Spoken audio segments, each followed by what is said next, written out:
Welcome to class number 8. In our last 3 classes, we did a deep dive into many aspects of managing one of the most important things on our balance sheet, cash. Beginning with this class, we're going to shift gears and discuss another important aspect of building wealth, and that's managing debt. America is a country of debt. College graduates are often burdened by student loans well into their 30s and beyond. Some consumers take on credit card debt and are charged incredibly high interest rates.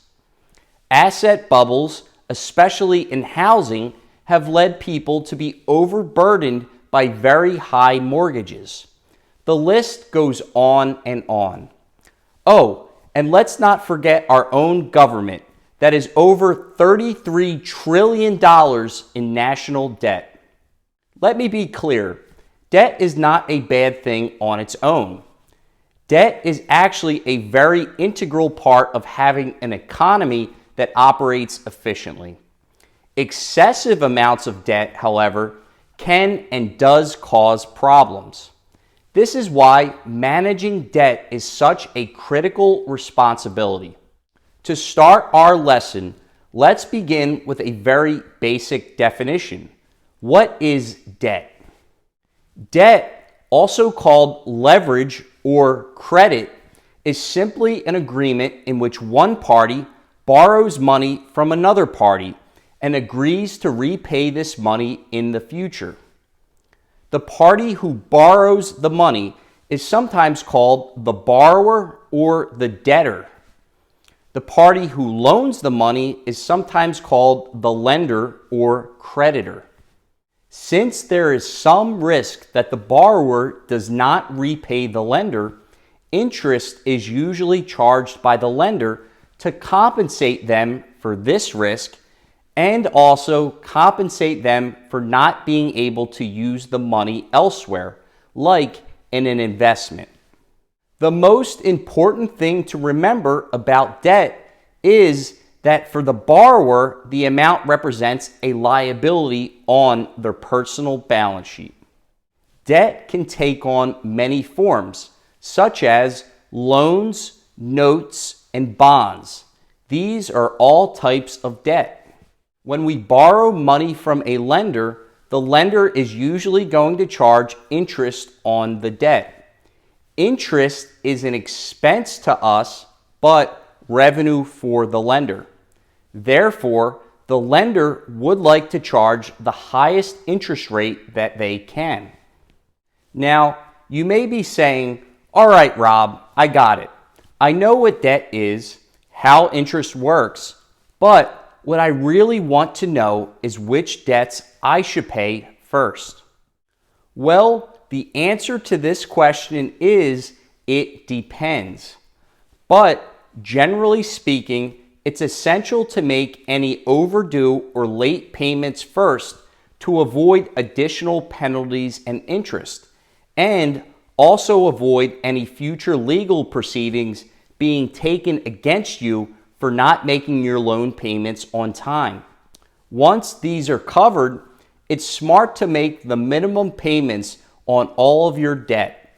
If you fail to make the minimum payments when due, your credit score may be negatively affected. We'll talk about your credit score more later.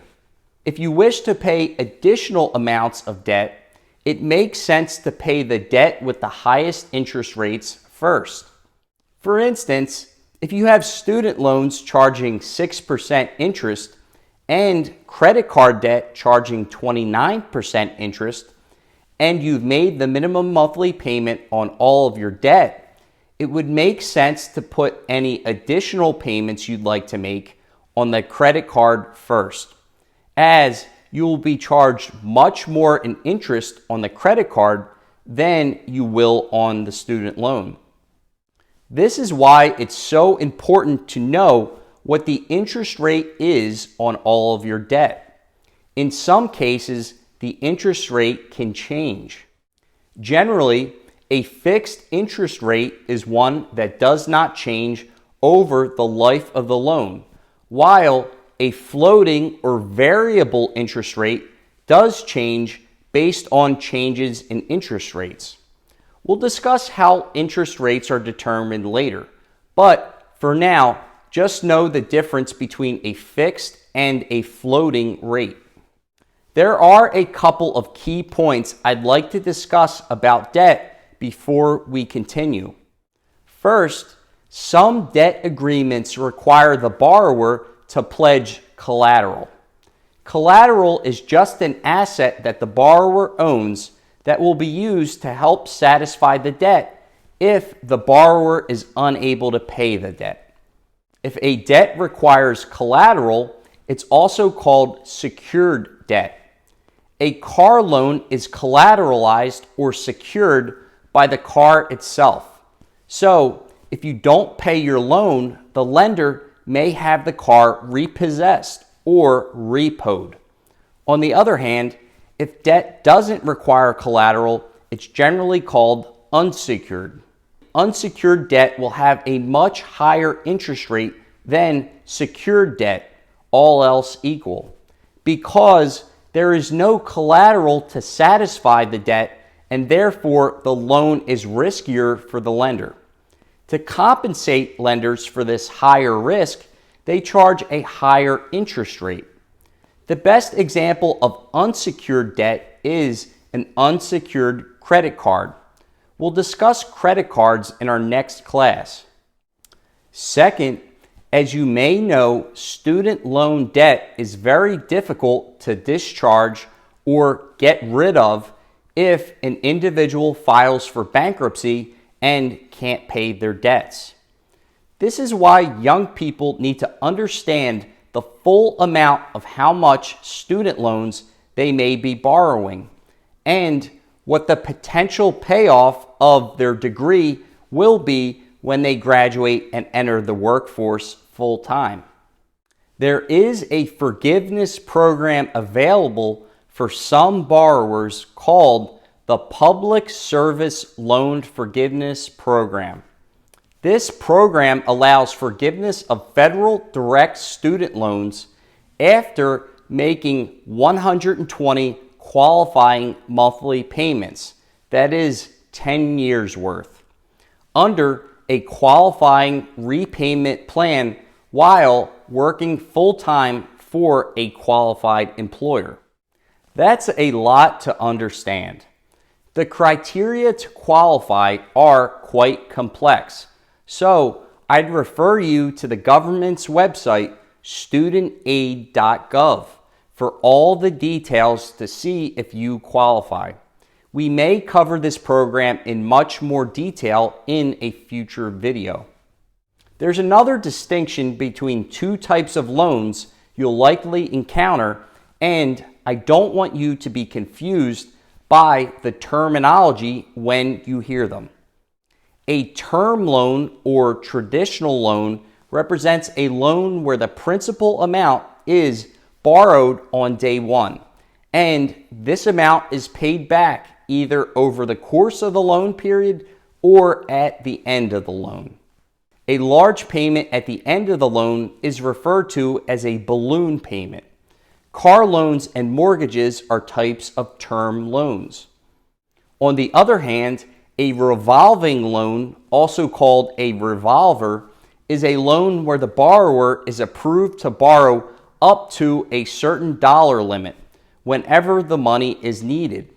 The borrower pays interest on whatever the outstanding amount borrowed is. The ability to borrow continues unless either party terminates the revolving loan agreement or the loan agreement expires. Credit cards and credit lines are types of revolving loans.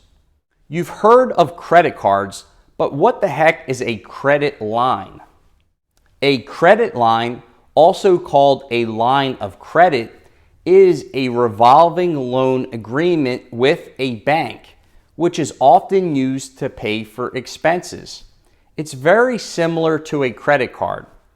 A specific type of credit line that is used when an individual overdraws or has a negative balance on their bank account is called overdraft protection. The benefit of having overdraft protection is that the individual will avoid high overdraft fees.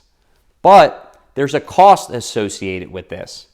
The cost of having overdraft protection is that the individual will pay interest on the amount of overdraft protection used until this loan is paid off, bringing the bank account balance to at least zero.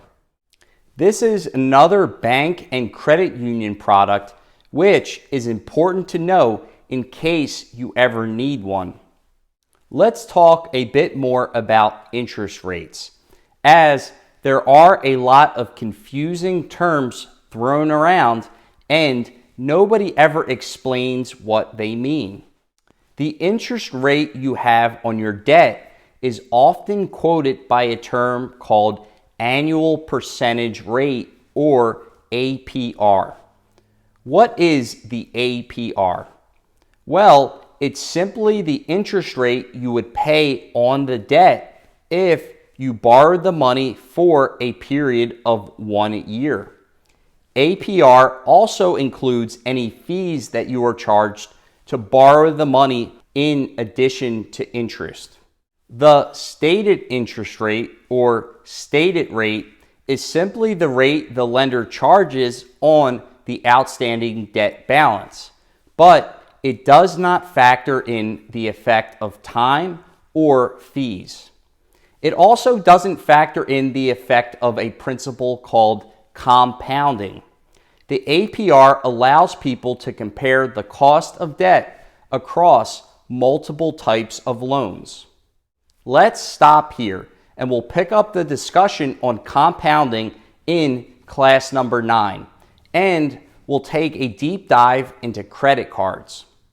Before we go, I have a good homework assignment for you. List out all of your debt balances and the interest rate on each. Also, list whether that rate is fixed or floating. Develop a plan to pay off the debt that's right for you. Consider whether you're up to date on all current payments and whether it makes sense for you to pay off additional amounts of debt. If you have any questions at all, please contact me at opusmonetayquestions@gmail.com or comment below, and I will try my best to get back to you as soon as I can. Thanks for watching. We rely heavily on recommendations. Please follow us on Instagram, subscribe to us, and like this video on YouTube, and share our program with your friends and family. See you all in class number 9. Peace!